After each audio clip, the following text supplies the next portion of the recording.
Okay, welcome back to part 2. This will be hopefully the final part of this little quick series.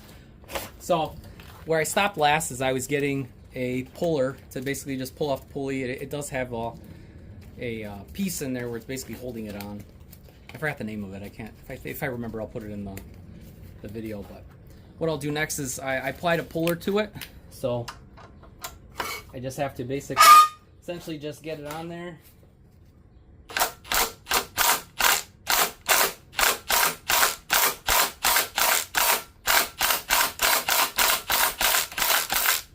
And like that, it pulls it right off. So you definitely need a puller for something like this.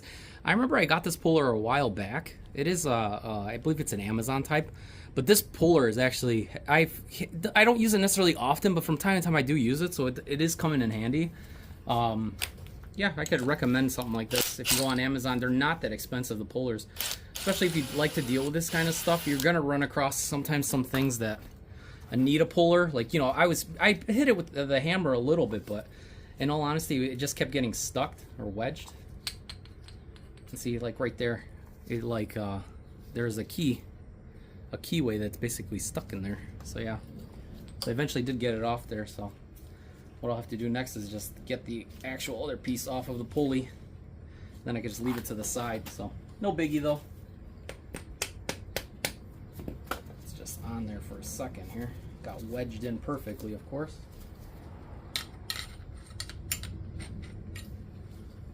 What I'll do is I'll do that one there. Maybe if I hold it, just see if I can unbolt it off. And just holding it while also just impacting it slowly, of course, not to hurt myself. I did get it off, so. Yeah, it is a two-piece. There's something on this one, though. You could tell that the belt, I think the original belt on it, it got so hot, but also it looks like it just like cooked it. That was really odd. I have no idea why that was so bad, because like when you have it together, the pieces, they'll line up. Doesn't seem like there's any issues with it, with the pulley itself, unless somehow it was broken. Maybe it doesn't have it as a piece like this, but all okay. No biggie. So now, looking at it, it should be able to just pop right out. I just want to make sure that what I'll do first, though, is I'm going to remove the gas tank with it. I kind of want to keep it as assembly. There's just one more or two bolts right there. And then it should be able to just pull right out. And that'll be the assembly on it. And what I'll do, obviously, before I store it, I'm going to put some of the bolts back in it, just so I have a reference point. And that is too big. Sometimes I have all the sockets with me by the side, but I picked the wrong one sometimes, so that one's too small. And this is going to be probably too big. Half inch is too big. They just kind of move around on me, of course, as I work on it. Let's see, where did my one socket go?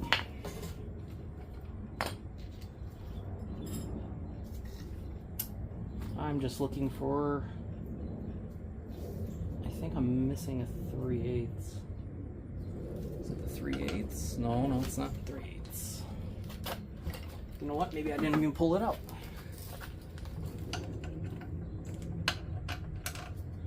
Perfect. So that one's going to be a 7/16. So I didn't even have it out. I thought I had it out, but I didn't. I'll just remove it from the bracket itself. I wonder if I can take the bracket. I can take the bracket off. Maybe I'll just keep it on there. Well, no, I'm going to remove it because I don't need the bar in that. I'm not keeping that. Somebody else could have that. So this one might be a little trickier. Why is that one not wanting to line up? So there goes that one bolt. And then you do have a little bit of a bracket here.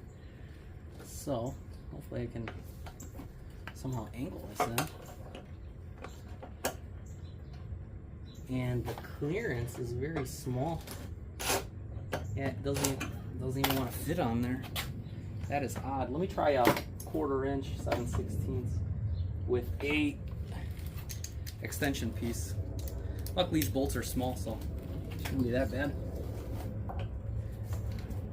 man, they just do not want to fit because of the bracket. There's like this little metal piece that like, it doesn't have any clearance. If you look at it, the metal bracket here, it just won't let the socket slide on nicely. So this is an instance where you basically have to get a wrench.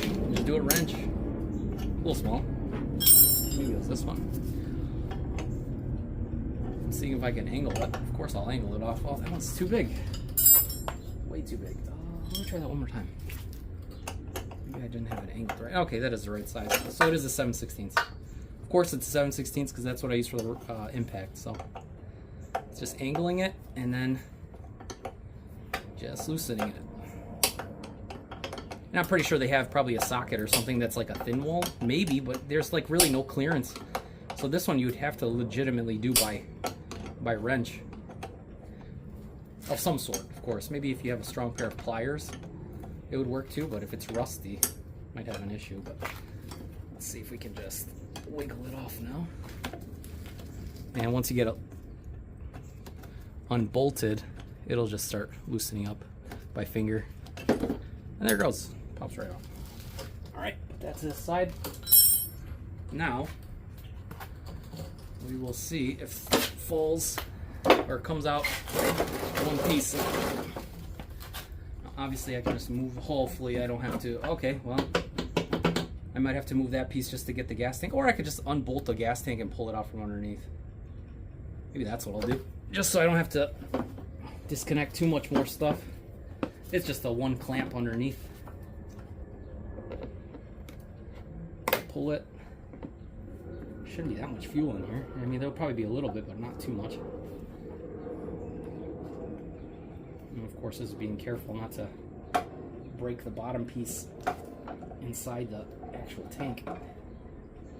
There we go. And there was a little bit of fuel in there, but not too bad. And just plopping it back on. We'll put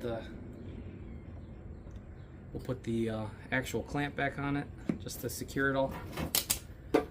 And that should be good. So hopefully now, as you can see, the engine just falls right out. Good thing my foot wasn't there. So that's pretty much removal. So honestly, that's the whole thing. I have the whole piece out here, and you have everything accessible now. And now it's just more or less, I'm gonna roll out the rest of it I don't need to the curb. Somebody else could take it for scrap, and I'll keep the assembly parts on it. But all in all, not horrible. It's just time consuming sometimes, so you just gotta be patient if you've never done it. Gotta sometimes think through the processes. I know that the pulley was probably the biggest part. I had to just go find my pulley puller. So it wasn't horrible. I mean this thing is still salvageable. It still runs really good, and that's the reason why I'm keeping it. I mean the whole piece of it, the whole snowblower might not be necessarily worth much, but the engine's good, and I have a feeling that in the next couple of years, the Tecumsehs, especially the snowblower ones, they're going to get harder to find. I mean, you'll still have parts to fix them, but most people are not going to want to mess with them. So the good thing is, though, if I run across these from time to time, I'll have extra parts for this. This one could be a parts one, or if I ever run across one that has, low compression, or if it doesn't work, this could be swappable. So it's not too horrible, to be honest with you. But yeah, what I'll do is I'll just apply the bolts back onto it, like the side over here. I'll leave the carb on it. The carb's good. Everything's good on it. I'll just try to put the pulleys back on it and whatnot, and then I'll just secure it. They should slide right on with a couple of taps. So I'll tap it on with the key on, and then I'll put the bolts on the side cover back. And yeah, hopefully I'll find a use for this in the future. So if not, it'll just sit in storage for now, and then yeah, we'll hopefully use it one day. But if I need parts, I do have parts, so that's the good thing. So yeah, hope you guys liked the video here. I know this was kind of continuation or part 2 of this assembly. So what I'll end up doing is just honestly, legitimately just putting the parts inside my tote here, saving them from another day. And then some of these parts, like the primer and that, I have primers. I don't need this for now. If I ever run across where I run out of primers, I could always go in here and just take this primer. And actually, this primer is a little busted there, so that's all right. I could always fix that, so not a big deal. So what I'll do is I'll just put it all together and I'll leave it be till the time I need to use it again. So yeah, hope you guys liked the video. Hope you guys like, comment, subscribe. Hopefully everybody enjoys the videos as I make them. I know sometimes my content, you know, it's kind of not necessarily straightforward, you know, not too much stuff going on, but this is kind of in the day in the life, you know, that I have projects here and there. I still have many more projects. It's just honestly the heat and humidity lately in Illinois has just been brutal. So like being in the garage too long, I have a fan on, I'm still sweating really bad. So yeah, hope you guys like it. And yeah, hope you guys have a great day and take it easy.